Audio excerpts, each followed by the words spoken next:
Roads across the country, especially in the northern part of Kenya, have been washed away. There are trucks stuck everywhere with food, medicines, fuel that is now unable to reach the destinations in various parts of the country, especially in northern Kenya.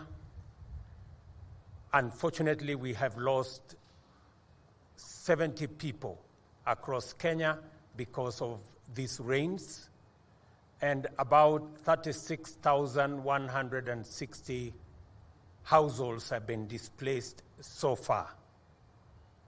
The meteorological department tell us that these rains will continue, and therefore we need to prepare ourselves for the emergency situation that is going to ensue as a result.